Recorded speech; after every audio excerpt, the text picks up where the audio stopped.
deeply personal. I grew up with rescue animals, so giving back to a shelter that prioritizes care and dignity feels like honoring that legacy.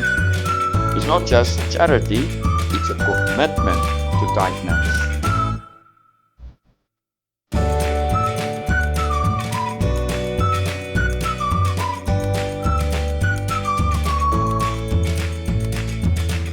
I look for transparency, community involvement, and real impact.